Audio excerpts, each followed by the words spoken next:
When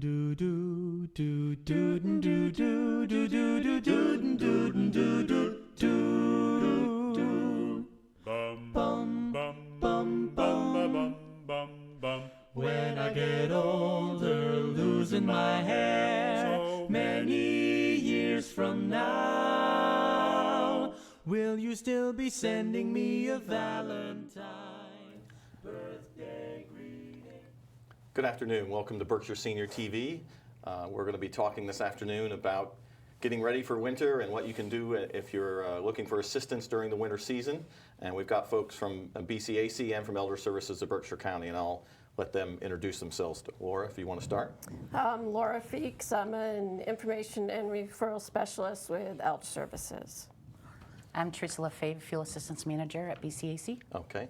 Laura, maybe if you want to start with just talking about the kinds of inquiries and kind of, what are the top 10 or the top 3 or 4 inquiries you get and information you're giving out to folks about fuel assistance and getting ready for winter?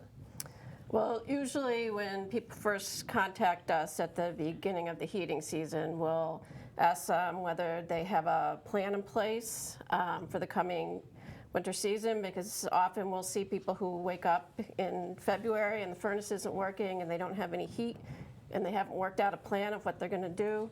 So we'll talk to people about whether they've contacted an agency like Mass Save to have a home energy assessment done at the beginning of the season.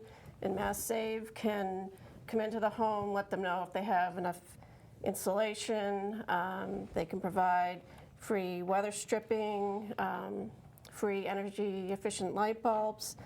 And if they see that a person doesn't have enough insulation in the home, they can help them arrange to have insulation installed at a discount or to get a rebate for it.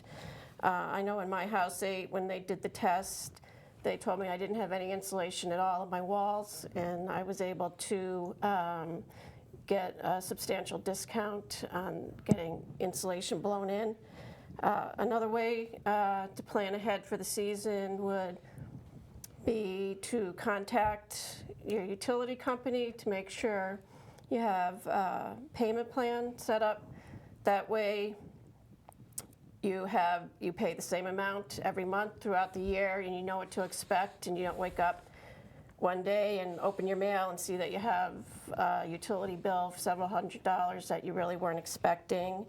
Another plan would be to notify your utility company that there's somebody who's 65 or older in the house, or somebody in the house with a serious illness, because that would provide some protection from utility shutoff.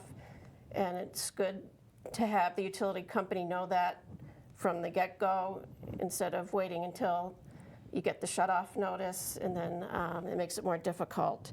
So you can actually proactively call them and say, right. Hey, Yep. I'm here. I'm 68 or I'm 70. Just so you know, and they can put it into their record. Right, and you can, and they will on your utility bill. There's a code on your utility bill that shows that you're getting a low income discount, so they can check that also for you.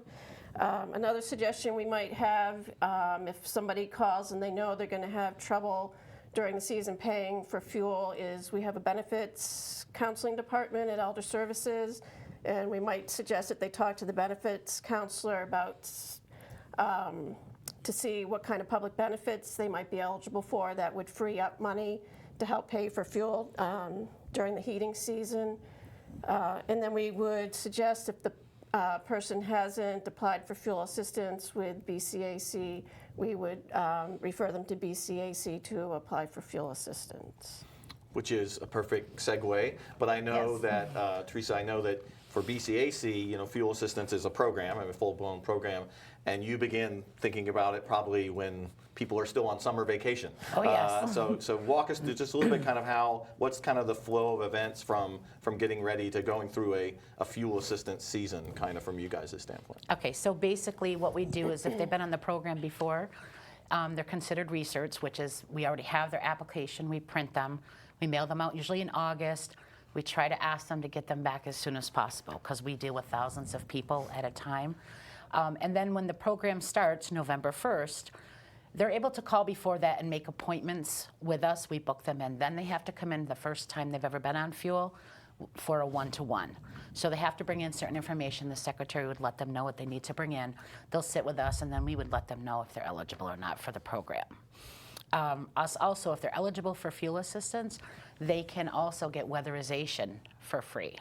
We can also help them get refrigerators, freezers, air conditioners, little to no cost through them. It's through the electric company, but they have to be eligible for fuel first.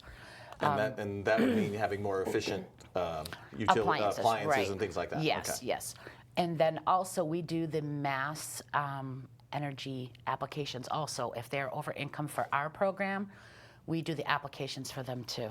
We don't know too much about, certain things, but if they're income eligible for us, they'll do weatherization through us. If not, we can do the energy through the other program. We do the applications for them. Now, you said you start with mailing out to people who you've had on your files before. Yes. Does that mean that they're pre-approved, or is it just they've kind of got a step ahead because you're going to have a lot of their information? Yeah, we have a lot of their information, but every year they need to hand in their income. Every year, because it's an income-based program. Mm-hmm. So we need all the income in the home for everyone who's 18 and older. They hand that in, and then we put it into the system, and then let them know closer to when the program starts if they're eligible or not. So everyone who's in the home, not just the homeowner. Correct. But everyone who has lives income. in the So home. because if you have other adults, I assume it's 18 and older. Yes. Okay. So other adults who might be contributing to the household income as a whole. You put down everyone's income. Everyone has to be listed in the household. Okay. And everyone's income over the age of 18. Okay. Yep. How does what happens if someone's just a little bit, or I shouldn't say someone, but a household, I guess, is a little bit over income? Then is that where you go to the mass? Yeah. Well, we try to make everyone eligible. There's certain things that we can and cannot do. You know what I mean? Certain times of the year we can use W-2, certain things like that. Mm-hmm. So we definitely try. We don't want to, push away anybody. Everybody needs the extra help. But sometimes, they can't, and they are over income. They can appeal it, but that doesn't always happen either. So yes, then they can do the other application. But that's not through us. That's through Mass Energy. Okay. But you guys are we do them. Yes, if they call, yes, okay. We can help them with the application, and then it gets sent over to the other program. Okay. What does it mean if someone's approved? What does that mean to them? What does it? How do you? What is it that what happens to them that benefits them? So if someone, assume we're talking to people who don't know anything about your program, mm-hmm. What is it that what's the benefit to them? The benefit is to help heat their home. Okay. We help with oil, coal, electricity, gas, pellets, wood, pretty much everything. It's to help heat their home. It doesn't go through the whole winter, but it does help. Mm-hmm. So when they're eligible, they get a letter telling how much they're eligible for. We also notify the vendor, and the vendor's able to know what they're eligible for so that they can bring the heat into their home. Now, is it their vendor? Is it your vendor? It's a vendor that they chose. Okay, that they've chosen. Yes, okay. That they've chosen, and then we just put it into the system, and then the vendor is notified that they're eligible for X amount of dollars. So if they're eligible and they've identified the vendor, they get their monthly bill. Do they pay part of it and you pay? How does the vendor get paid? Okay, so there's certain things. If they're direct pay, mm-hmm. the client would hand in the bills themselves, and we would directly pay the client. Okay. If they're with a vendor, we pay the vendor. The vendor sends in the tickets, and then we pay the vendor. Okay, all right, I see what you're saying. Okay, Laura, on our side. The Elder Services side. So you mentioned benefits counseling.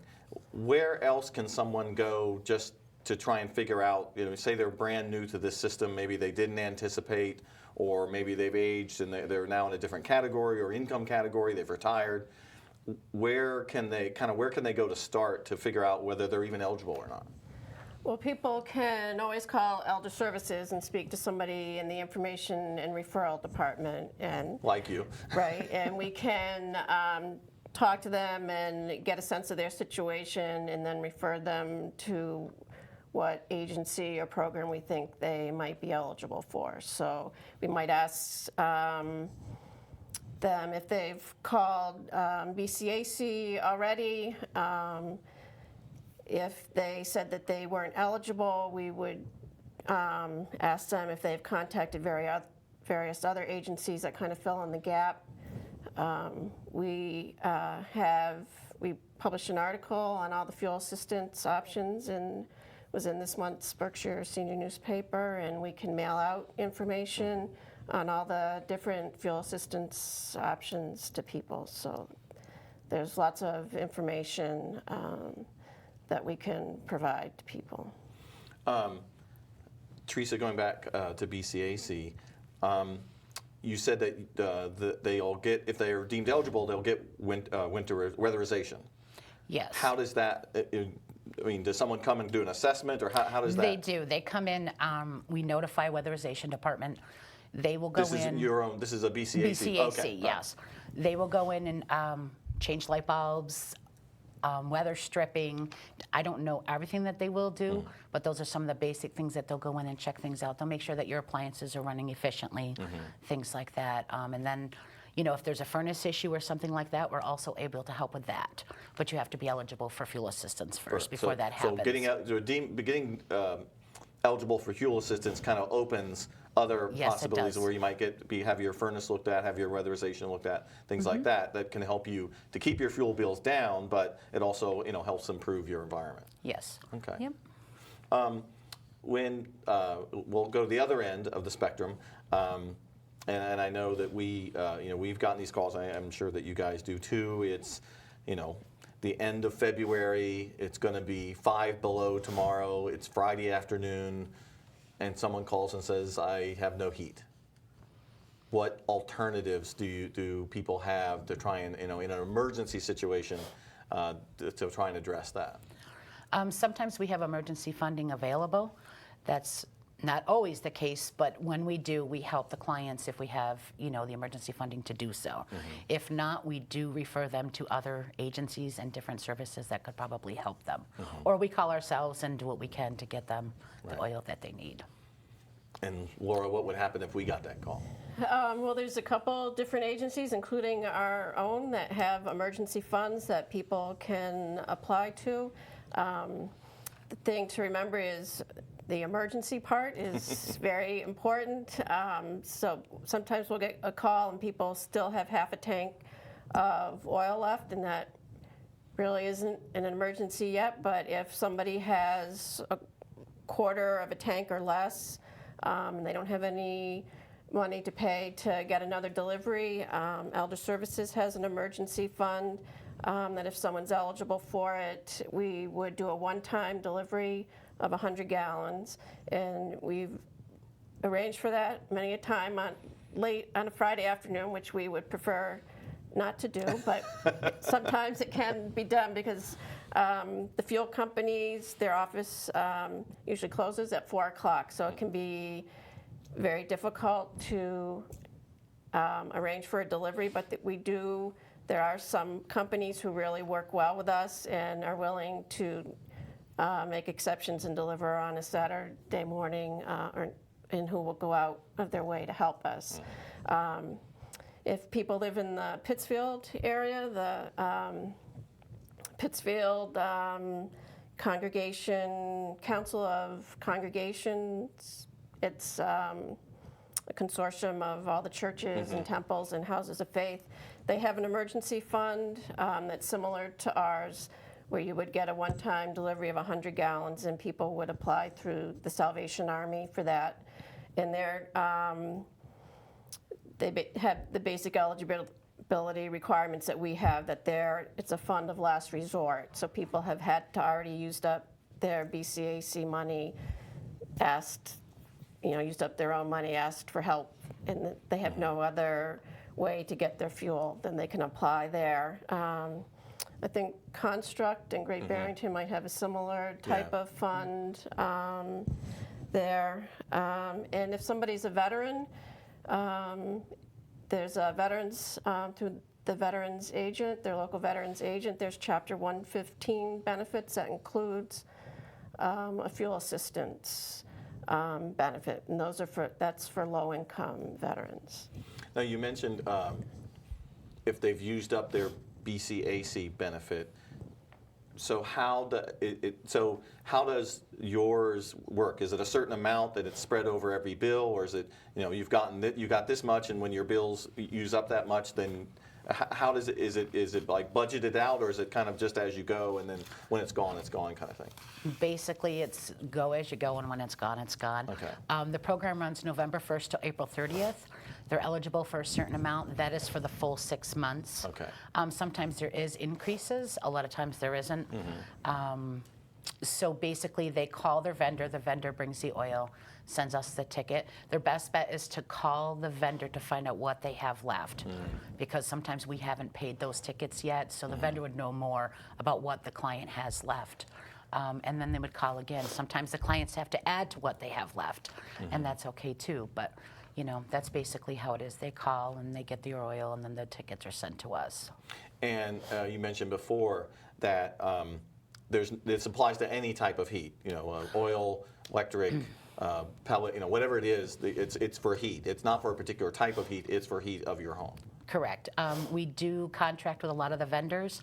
So the oil vendors, propane vendors, we have there's not a lot of people that we contract with wood, but there is a few. Otherwise, the client would purchase it themselves and hand in the tickets themselves to us. But basically, it's every fuel that there is. And that's why there's the connection to the weatherization, I guess, because the better weatherized, the longer the money's going to last. Right, long. I mean, it becomes a correct. self. And it lasts longer. It helps each one plays off the other. Yeah. Laura, you mentioned veterans. Are there any other things particular, or should they just really go to their veterans agent and just be aware that there are actual fuel assistance programs just for veterans? People would want to contact their local veterans agent because there are qualifications for those particular benefits. And so they would also ask, as other agencies do, whether somebody has already used up all their other sources of funding. And there are some eligibility requirements. You have to be low income. So. Okay. Now, you said that yours runs November 1st to April to the end of April. To the end of April. Okay, I was going to say because last year we had our biggest snow, I think like April 5th or something. So, yes. What happens? What happens if there's money left over? Okay, well, last year what happened, because the winter was so mild, we were able to take the money that the clients had remaining and put it towards their electric bill or their secondary heat. Okay. That doesn't always happen, but because it was such a mild winter, we were able to do so. So they didn't lose out on their benefits. Okay. So I guess one of the advantages is of your program is you're offering on November 1st, they're going to know you've got this much. And you've got 6 or 4 months, I guess, 6 months to budget it out. But you've got this much that they can then try and work to make it last through the end of April. So it's theirs. It's in an account. It's there, and they can economize whatever to try and get through the 6 months to make sure that they don't run out of assistance. Yes, hopefully we'll have a winter like we did last year. Yeah, and then also if they're eligible for fuel, they get on the discounted rate too for the electric, so that automatically goes over from our program. Okay. So, and Laura, I know you mentioned that as well. How does that work? So that's directly from the utility company, the discounted utility rate. Right. Okay. So, do they have to apply for that separately? Do you know? I mean, how does that work? How does someone know that they can get that, or how do they get that rate? Well, they might already have it, and sometimes people have it and they just don't know it. And there's a code on their bill, but I think the utility companies work with BCAC. They're all kind of on the same computer system. So once somebody's eligible for fuel assistance, I think there's some kind of communication with the utility company, and then they mark you. Also, if you receive food stamps, AFDC, certain Social Security's SSI, you're able to let the utility companies know, and you're eligible for the discount. And then they code your... Also, our program, it's an R2 if you're with Eversource. It is an R2.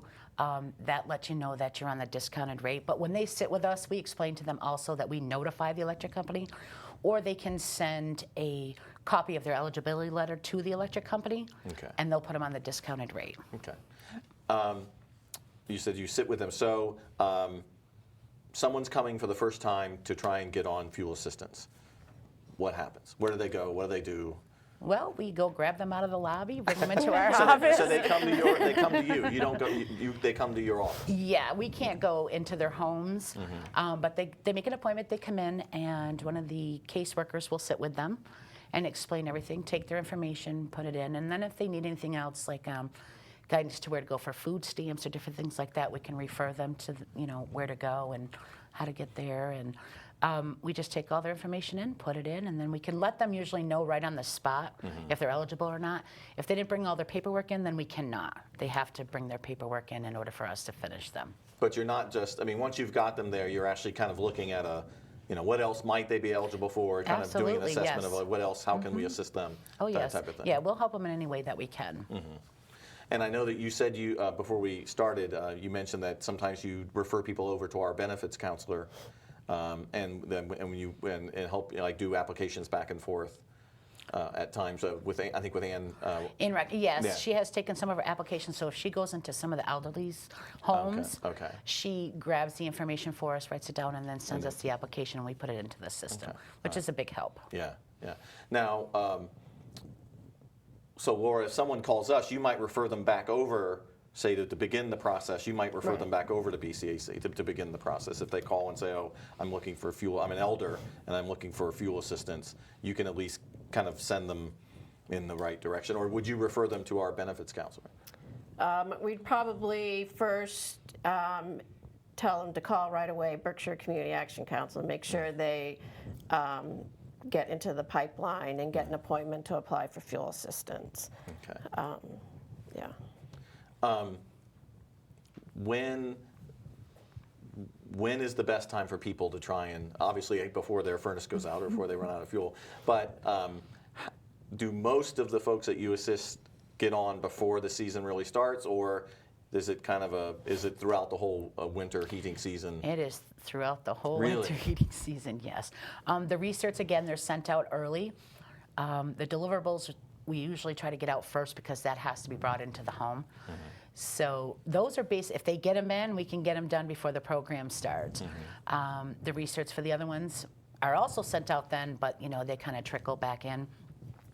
And the appointments don't start till November 1st. So the people who have never been on the program, the appointments started then. Oh, okay. So they're new. And then it will continue on all the way. We have people that will apply April 30th. And we can go back on a bill. Can? Okay. We can. Okay. So even if they say they were heating with oil and they already paid for their all deliveries, we can reimburse the client for what they used if they would have been eligible when they came. So yes. you can look back at their bills and say, well, you could have gotten Yep, this. if they're eligible for fuel assistance, we can reimburse them. They just have to hand in the tickets, and then we'll reimburse them for the amount that they're eligible for. And you may or may not know this. Where does the money for this program come from? It's a federally funded program. Okay. So. Okay. Now, especially as we get into the heating season, all of us will start to see commercials for various and sundry fuel assistance programs, Joe for Oil and things like that. How are those related to you, or are they complete? I mean, what are those, and are they in any way related to what you guys do? Joe for Oil is not, like last year they didn't have Joe for Oil. Yeah. It isn't a part of us, but people call us and we can help sometimes. Some of the clients apply for Joe for Oil. Okay. But Joe for Oil, they can also apply themselves. So it just depends. But Joe for Oil isn't an emergency funding. So if your tank is almost empty, that Joe for Oil isn't going to be able to help you because the application process takes a little bit. You have to call, they mail you an application, you have to fill it out, mail it back, so it's funding that may be available, but it's not something you want to rely on in an emergency. Okay, so that's more of again, kind of a lower cost supply or whatever, but it's not an emergency program for when you've run out and you don't have any, and you can't get any Yeah, fuel. that wouldn't be a Yeah, late Friday Afternoon call. No, Okay. call. Not at all. Okay, we're running a little bit short on time, but I just wanted to get, and I'll do the same with Laura, but I just wanted to let you share any important numbers, names, anything like that for anyone. We're still, we're only on the 7th of November, so we're just at the very beginning of this season. But anything you wanted to share to make sure that information you get out to anyone. I just want to say, even if you don't think you're eligible, give us a phone call, and we'll get you in and let us decide. We'd like to be able to help you if you're in need for oil or any kind of other assistance. And I just want to clarify, just because you're on Berkshire Senior today, this isn't just for seniors. Oh, no. This is for everybody. Anyone that falls within the income guidelines. It's an yes. income-based, not age-based. Correct. If no matter what age you are, if you meet the income criteria and all that, then you're going to be eligible for the program. Yes, you will be. Because some people do get, sometimes when people come on, like, oh, well, I'm not old enough. So just to clarify, it's open Yep, to no, anyone. that's- We're trying to promote your program. And Laura, what about you? Well, I just want to make sure that people are aware that there's a winter moratorium where if you heat with gas or electric between November 14th and March 15th, your utility can't shut you off. No matter what your age, for any reason. Right, if it's the heating source, if the Okay. gas or electric is a heating source. Okay. Often if we're having a bad winter, the state will extend the heating moratorium for a couple weeks, so you get some extra time. But also at any time during the year, if somebody's having trouble paying their utility bill and everyone in the household is 65 and over, there's someone in the household with a serious illness, then they may be protected from shut-off. So they should either talk to their utility company or call Elder Services and ask us for more information. Okay. Well, I want to thank Teresa and Laura for coming in today and on such a nice sunny day. It's supposed to be 60 degrees tomorrow, but we got to think about the winter. So appreciate you coming in and appreciate you being on Berkshire Senior TV. Thank you for watching. Would you lock the door? Will you still need me? Will you still feed me when I'm 64? Dum dum dum dum dum dum.